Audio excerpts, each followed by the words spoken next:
Hey guys, how you doing? Well, it's July 24th. I think it's July 24th. I'm on summer vacation from school, and when that happens, I kind of lose track of the days. I know. You're really sorry for me, right? So we just had an art show down at the Brotherhood Winery. I had a couple of pictures in it, including a picture of the catacombs of the winery, and I also had a photograph of this. This is the Moody Viaduct. Now, for those of you who are not familiar with it, this is the highest overland train trestle in operation east of the Mississippi River in the United States. It goes from way back over there to, well, over the mountain. That's Scunnamunk Mountain over there. Nice hiking up the mountain. I got here just in time for the 747 train, which I photographed somewhere down by the road over there. And I'm waiting for the next train, which I believe is 8:17. Sunset is at 8:22. Why is my voice so gravelly? And they got some nice clouds. I mean, geez, look at these, huh? Just these crazy clouds have been happening all day. Just this training of moisture coming up from the south. And dropping rain pretty much everywhere, but at home we could really use it. But there are some areas that have actually gotten flooded out. I swear I don't smoke. I don't know what this is from. Maybe I'm allergic to something. Maybe I'm allergic to the fact that it doesn't look like we're going to get a sunset tonight. It's all cloudy down there. And that cloudiness goes right down below the horizon. So it looks like this is not a winning proposition. So the game plan is this. 8:22, 8:17, get the train coming across. I don't know where from yet. I'll have to think that out. Probably going to put a wider lens on. Right now I've got the 16 to 55. I'll probably put the 10 to 24 on. And after I finish with that, I'm planning on going down to Plum Point, because it's almost full moon, and it would be really cool if there's a break in the clouds to get the clouds and the river illuminated by moonlight. It'd be even more amazing if there was a little thunderstorm coming up the river, give me a little lightning bolt down there, but that's not going to happen. Lapse rates are non-existent. Cloud deck is pretty narrow. Rain, no, there's no thunderstorms to be had in any of this. Nothing. Clouds are moving really, really fast though. Yeah. Alright, well, I'm going to position myself and put the other lens on, and then we'll see what we're going to see. But I think I'm going to stay on this side, shooting into that over there. Not so much. And by the time the train comes over, we're still going to be about 5 minutes away from true sunset. So the real color will not have yet hit those high cirrus clouds up there. All right, now you get around maybe 8:30, maybe about 8-10 minutes past, maybe 15 minutes past sunset. Then that stuff is going to get illuminated if it's up there and not obscured by all this. So, and of course it looks like it's blocked all the way to the horizon anyway. Oh, I cut my head off. Never cut your head off. It's very painful. All right, so that's my composition for this shot. It's not ideal, but this way I can get the train coming in from right to left. Now you see right now I'm at a shutter speed of 8 and f10. I don't need to be at f10 since I'm shooting so wide.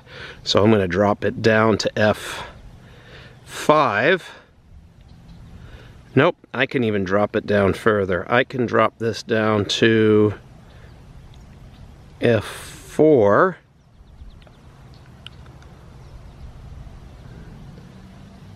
There we go. Perfect.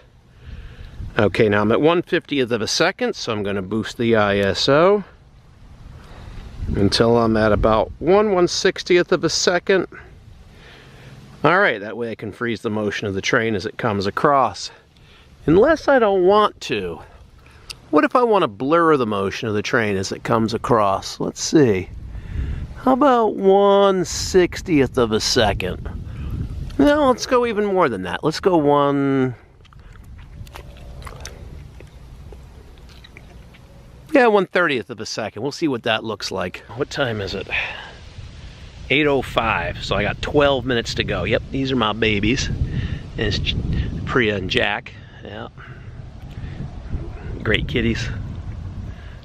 Probably not happy I'm not home, but got to get the shot. You don't go out, you don't get the shot. That's just all there is to it. All right, time to wait for the train. Yeah, the waiting is the hardest part. Oh goody, a couple of raindrops. What did my last video say? This lens right here, the 10-24, that's not weather sealed. Thank you so much, Fuji. Some of us actually like to go out and shoot. All right, I'm gonna set this for continuous high. The light's gone down to the point. Oh man, the clouds are so perfect right now. Ah, that would have been a perfect moment for the train to come by. Look at that. Oh man. Ah. Oh well. You can pick your composition, but the rest of it's sort of up to chance, isn't it? A couple of sprinkles. Nothing showing up on radar anywhere. All right, let's get ready to take this shot. Well, my phone says 8:18. Train's due into the station at 8:17. Do I hear it? No, of course I don't hear it. I don't see a train. I feel the rain, but I don't see a train. The rain is making drops all on my brain and on my non-weather resistant 10-24 lens. Come on, train. Come on. Here, train. Here, train. Come on, 817 to Salisbury Mills. Come on. It's gotten so much darker out here. I had to drop down to f4 and ISO 1600 just to get a 1/30th second shot.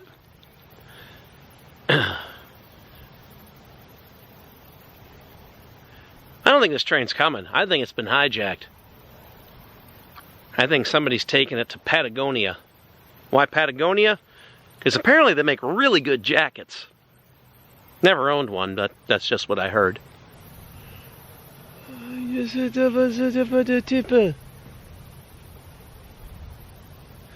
Well, meantime, sunset time is pretty much come. And there ain't no color out there. Even the cirrus clouds have gone completely dark. No sunset to be had tonight. Not of the colorful variety. The sun sets every night. Because, you know, the Earth doesn't turn. It's actually the sun that's doing the moving. Because everything revolves around the Earth, you know. It's too bad we're not doing more to take care of it.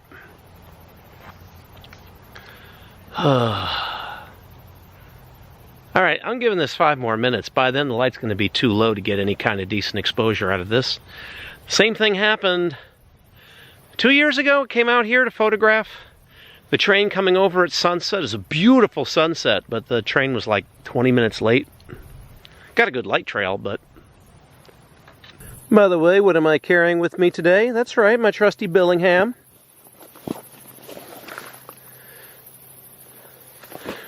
That lens might not be water resistant, but this bag sure as heck is.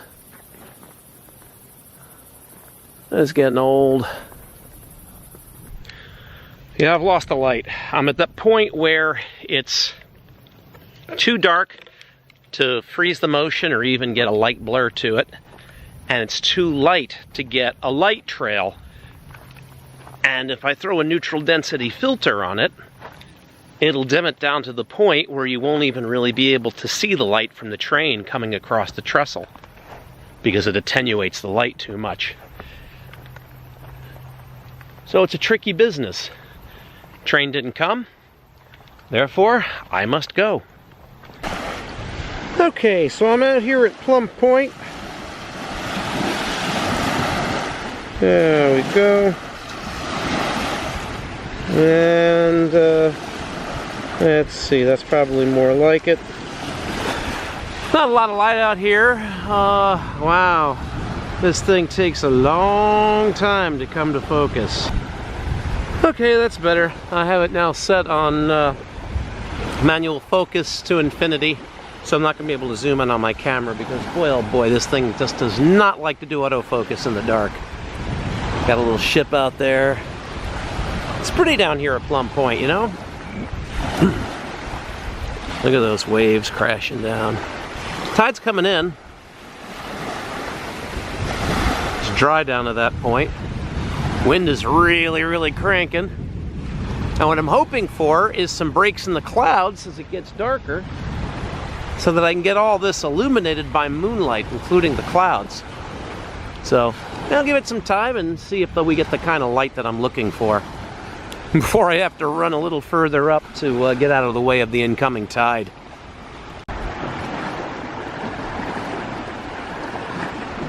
The moon peeks in, the moon peeks out. I'm going to continue to stay here and shoot until I can get a decent shot. By the way, this is what I used to record the video from last night. This is the Canon G7X. I used this when I recorded the trip to Oregon also. It records only in 1080p, but I'm absolutely happy with that. I don't need to record in 4K. And the real amazing thing about it, of course, is that the screen flips around like that, which is perfect for doing the selfie kind of work. I found some resources online. I've attached the quote-unquote dead kitten to the top so that it muffles any wind noises coming through. And I have to find the material I used to make this because it's getting a little scruffy from going back and forth into the camera bag. So, what we're going to take a look at today is editing the photos that I took yesterday. Now, I'm only going to be keeping maybe 2 of the photos that I took yesterday, so we're going to have a look at both of them. So, first thing I have to do is pull the battery and recharge it. There's a chance of severe thunderstorms on Friday, and I want to be ready for that. Today's Wednesday. Pull a card. First of all, let's take a look and see what the weather is doing. If you're into the weather, I can really recommend this program. It's now even available for Windows. It wasn't for a long time. This is called Radar Scope, and you can get a couple of pro levels also to get additional information. I subscribe to all kinds of weather data. And you can get it for your iPhone, you can get it for Android, you can get it for your iPad. It's absolutely amazing for doing weather on the go. For the mobile versions, you can also, you can actually put your location so you can see where you are in relation to the storm. And there's all kinds of data that you can pull down about the storm, which can be extremely useful to you. Where am I? Platicille. So we are right about here, and looks like the worst of it is past us. Yes. Is there any behind it? Not really. It's going to probably get pretty warm and humid and gross today. All right, let's pop this in. There we go. And close that out. Alright, let's open up Lightroom and import some photos. So that's actually the last print that I did on my Canon printer for the Goshen Art Walk coming up on August 3rd. If you're in the area of Goshen between, I think it's 6 o'clock and 9 o'clock in the evening, on Main Street in Goshen is going to be the Goshen Art Walk, where local artists come out and they'll be displaying their stuff, and I'll be there with my friend Will showing my stuff out there, so please stop by Goshen, New York. Alright, so let's import from this card. Alright, let's see what's what. Now I've got a lot of photos that I took yesterday. I'm going to uncheck all of them. But there's only 2 photos that I'm interested in. The first batch was when I was waiting for the train to go over the trestle. I took this from Otterkill Road. And you can see here that the train is just coming over, but I don't want that one. I want that one. You can see the end of the train, you can see the other end of the train, so I'm going to include that one in the import. Now I took a whole bunch of others while I was waiting. Yeah, I think I'll keep that one just to see. No, yeah, remember that? The train, right? I'm just sitting there waiting and the train just isn't coming over. I wonder if it ever came. That's kind of weird. And it never came, and it never came, and then I said, oh, this is a pretty shot at the very end. Let's get this. So let's include that one in the import as well. It looks underexposed, but... Now, this is the beginning of what I did down at the waterfront, and that's interesting. Got some motion of the water here, so I think I'm going to try that. Now the moon is starting to come out, a little bit of a glow. No, there's a boat on the Hudson. We're getting a light trail from that. That's kind of distracting. Okay. That's interesting. We got some motion in the clouds. I'll try that one. And this one I tried light painting the foreground, but obviously I went too heavy on the light. It's a new light. I have to learn how to balance it out. So that doesn't quite make the cut. Neither does that, nor that. That's interesting. Lots of motion blur right here in the leaves because of the wind. You got some streaks of the clouds, but I don't like it. That's a little better. Here's the moon. Oh my gosh, you can see the moon right in here. That is very cool. Okay, I'm going to try this one. I also light painted this, and I went a little bit heavy with the flashlight there too. That's got a little bit more streaking in it. No. Okay, so this is when I position myself down at the beach. I have some motion here, some streaking in the clouds. Maybe. Alright, I'll include that one. No. No. No. Maybe. Got a lot of nice streaks and natural lighting there. No. No. No. Ooh. Yes. I'll darken this down a little bit. I'll show you how I do that. I'm only going to edit a couple of these.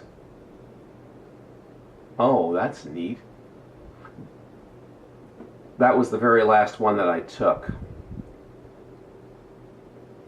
I'm going to include these last 2. Okay, so now I'm going to import them. Hey, Jack.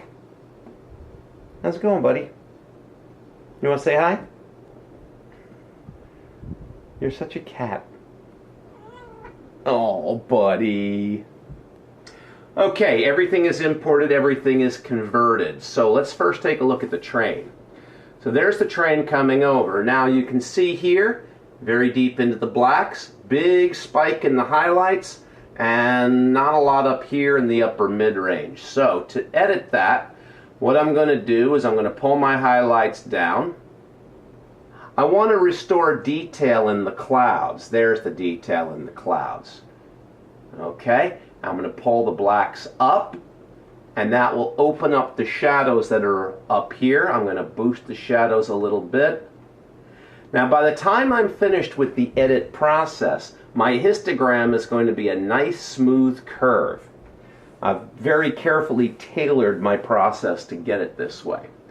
Now it's still pretty spread out, so I'm going to drop my contrast a bit to compress it, not a lot. And I'm going to boost the clarity just a hair, just a tiny bit. And I'm going to increase vibrance just a touch. I typically don't touch saturation at all. The colors that come out of the camera are so fantastic that I don't really ever have to tweak them at all, unless I'm using my 10-stop neutral density filter, which gives that magenta cast. Okay, let's not do any sharpening. These are good. Now that's a perfectly serviceable image, and I could export that, I could sharpen it up, I could send it out. But what I'm going to do is I'm going to send it into Color Efex Pro 4. This is the brand new one from DxO. DxO took over the Nik software when Google decided they were going to abandon it. Alright. Now I have this pre-programmed into this Nik Color Efex. I call it Mark's Secret Sauce, and I click on it, and it's a combination of 4 different filters. There's Detail Extractor, and I'll show you in turn what each one does. Let's get rid of the others. Detail Extractor is micro contrast. It really brings out the edges, makes everything nice and crisp. But I don't want it applied too heavy-handed, so I only have it at 25%. It's real easy to go overboard with it and make everything just ridiculous. I mean, that's just... That is now approaching that garish HDR look, and I'm not going for that. I don't want that. So I just want 25%. 25%. Come on. There we go. 25%. Now it's not garish. It's just enough to boost the edges and the contrast. Then there's Skylight Filter. Skylight Filter warms the image and enhances sunrises and sunsets. Now this is later in the day, so the light is fairly warm, so I'm going to apply Skylight, but I'm going to only apply it very lightly. 5%. Just to warm it up a hair. Glamour Glow is Gaussian blur, and it's possible to go really overboard with this. You know, I know some people who apply a lot of this. I know people who don't apply it at all. It can have a really nifty effect, and I like it, but only a hair of it. I'm only going to apply it at about 12%. That's all it needs, just a hair of that blur. And then finally, Pro Contrast. And what Pro Contrast does, especially dynamic contrast, is it really spreads out that histogram. Take a look at that histogram now.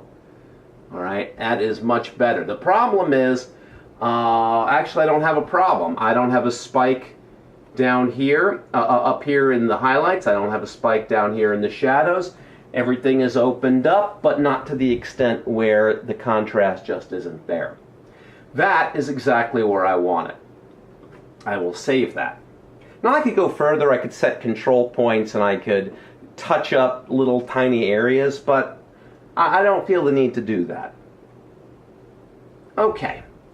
Now that is the image. Now here's what it looked like before I sent it into Color Efex. That's the original image. Perfectly, amazingly beautiful. Just a little bit crisper. Not to be confused with CRISPR-Cas9, which is used to do genetic modifications. Now my last little touch is to open it up in Topaz Impression 2. My big influences are the Hudson River School of Painters. And I have done oil paints, but Alright, so this isn't going to work as well as I thought. The XT2 stopped recording and didn't move on to another image, so I'm going to stop this.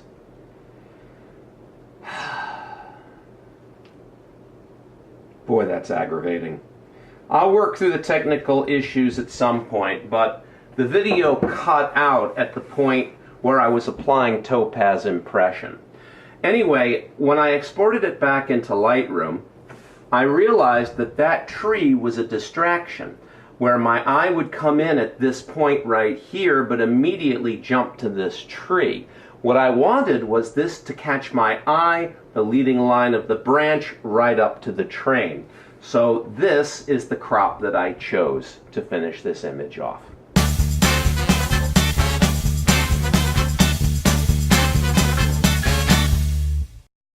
Okay. The second image that I want to have a look at is this one or this one. Which one is more compelling? This one is more compelling. Moon is more centered here. The moon is more offset here. So let's play with this. Now immediately, one thing really strikes out at me. Sensor noise. Hot pixels. Hot pixels! So I have to actually go through and clone those all out. So what I have to do is use the heal tool to actually go in, find these spots, and clone them out. Now this is a long, arduous process because there's an awful lot of this garbage in the image, and each one is going to require elimination. I find that this is an issue with the XT2, that if you have a long exposure, and the exposure doesn't even have to be all that particularly long, but you're going to end up with a whole lot of hot pixels in your image.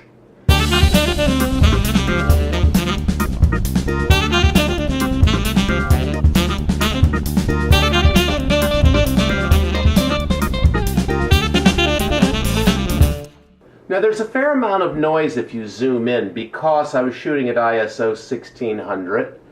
One last thing to get rid of right there. That is a star. Actually, I think it might be a planet. That might be Mars.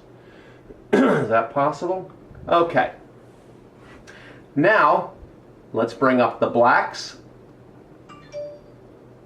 Let's bring up the shadows. Let's bring down the highlights to tame that moon a little bit. Now this does not look natural. I want to darken that down, but I don't want to darken the rest of it. So what I'm going to do is I'm going to put in a mask. I'm going to drag that mask out to cover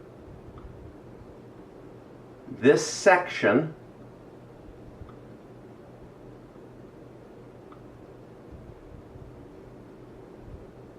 Bring that down a little bit. Okay. Now I'm going to darken that. And the way I'm going to do that is I'm just going to drop the exposure. Whoopsie. I always do that. It always comes out backwards. There we go. I'll just rotate it. And now I'll bring the exposure down. So it's a little bit more natural, but I'll bring the blacks up a little bit. No, that makes it gray. I'll leave the blacks down. So that way this is illuminated, but it doesn't look unnatural. Okay. Good. So I'm finished with that.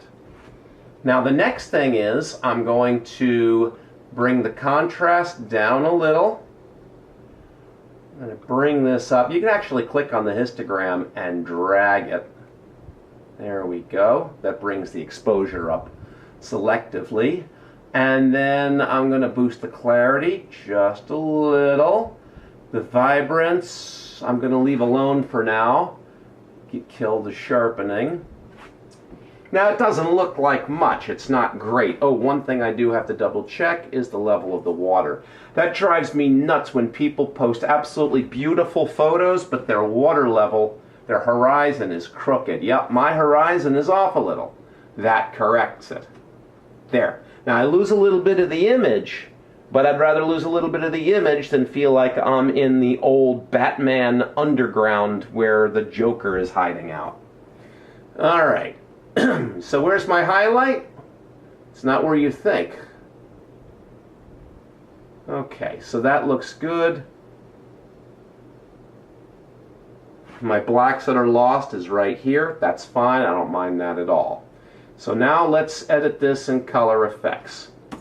Now I have to be careful here because color effects will magnify the effect of any noise that's in the original image. So I have to be able to moderate that. So that's Detail Extractor, and it actually doesn't bring out an overly large amount of noise. That's a surprise. So let's apply the secret sauce. Now at this point I have Skylight Filter applied. I don't want that. This is after dark. So let's get rid of Skylight Filter. Alright? In fact, when I bring this back into Lightroom, I'm going to adjust the white balance. I'll set this right here as the white point so that it will bring the color down a little bit. Now I have a lot of grain right here in my water and over here in my mountains. So what I'm going to do is I'm going to take my detail extractor, set a negative control point,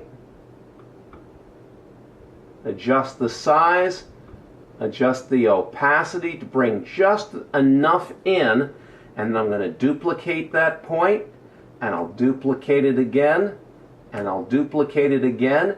It creates a selective mask. It kind of automatically does what Photoshop does manually.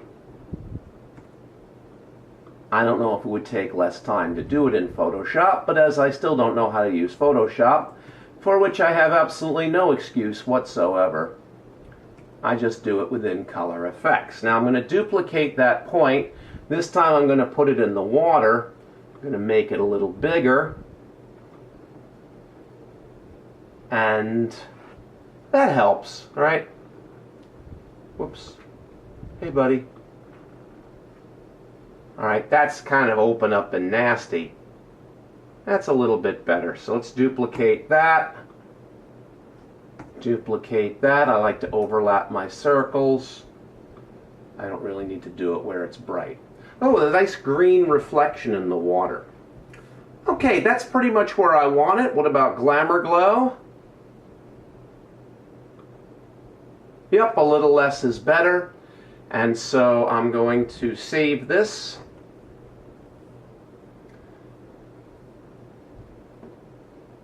It's raining outside. No, that might just be dripping from the trees. Hey, buddy. Okay, now like I said, I'm going to white balance. I'm going to select the eyedropper tool. I'm going to select the top of this cloud as my white point. And that's a lot better. In fact, I might just want to manually drop the color temperature a little bit. There we go. It was a little bit too warm, so I just dropped the color temperature a little bit. You'll notice that that's all blown out as a highlight, which is perfectly fine. That's the moon diffusing through the clouds. Here are some stars. They really come out. They pop nicely. This is still too bright here, but you do have the line coming from the moon, and it does kind of, you know what? No, that still doesn't look natural. So I'm going to have to do this again.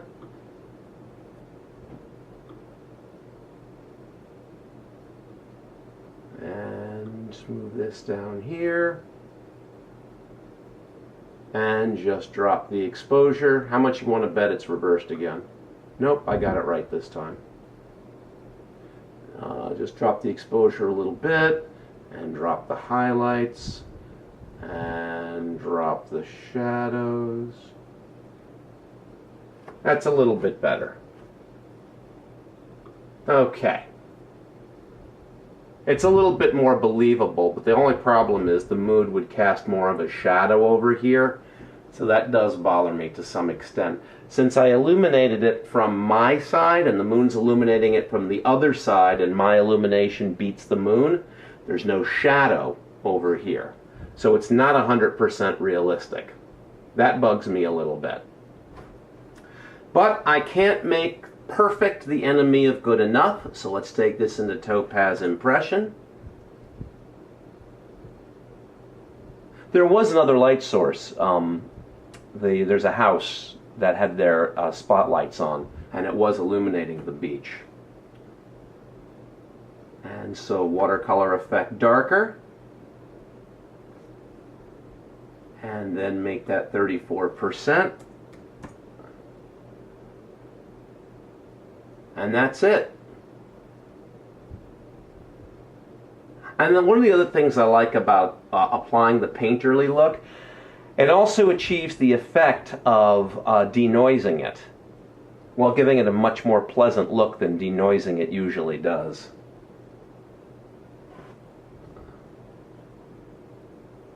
Okay. Hello, buddy boy. And then we'll sharpen it. Details. Whoops. 100. Masking. Now look at all that noise. Wow, that's a lot of noise. So I'm just going to lower this until the noise is gone. What was highlighted there? Stars were highlighted in the sky. And then we will sharpen it.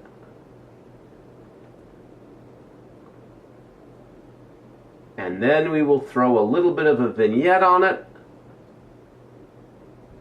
And now, ladies and gentlemen, our final product.